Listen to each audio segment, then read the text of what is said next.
All right, rock and rollers, we are here. I have this set up just like this.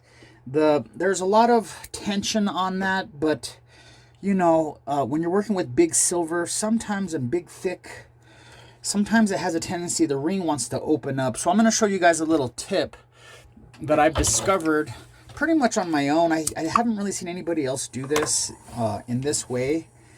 I fluxed the seam.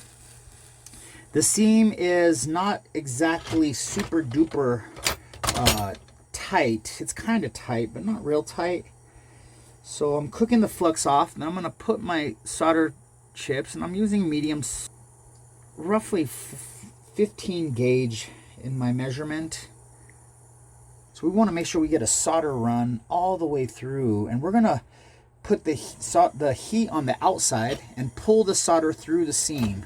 Now I have my tongs that I use from my crucible that I got with one of my little crucible bowls, and this is kind of my technique. Is I wait for the solder in Europe, for all my European friends out there, to start to respond,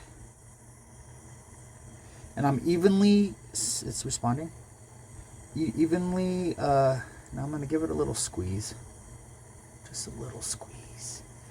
Take the heat away, hold the squeeze, release, and that squeeze just really just holds that seam nicely tight at the last second.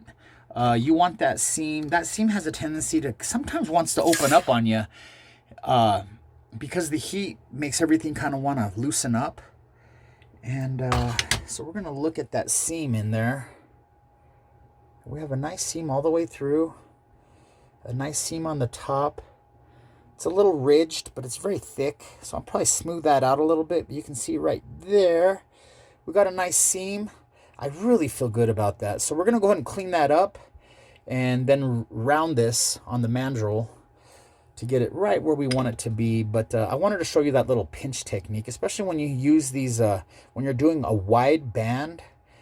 Now we're going to file this a little narrower, but when you're working with the wide band, sometimes it wants to go here and then it opens here. So this pinch technique just allows you to really just have that last minute oomph to close that nice, take the heat off, keep the pinch, and then let the solder just solidify, and you're gonna have a nice seam. So yeah, thank you for joining me on this adventure, friends. I hope you guys are staying warm out there as winter is approaching, and you guys are staying brave, doing jewelry adventures and practicing, continuing to develop skills, watching YouTube tutorials such as this one or process videos. And yeah, shout out to all the creators out there that are helping jewelers get good faster, expediting the process, and not hiding and hoarding the knowledge, guys. Let's continue to help each other, support each other, and become a better jewelry community and creating better jewelry that will last a lifetime for our customers and clients and friends, and for ourselves. You know, we love to make jewelry for ourselves, and you know I do. So yeah, guys, please subscribe if this had any value to you, and I'll catch you guys next time. You know what it is. My name is Benny, and I'm out. Peace.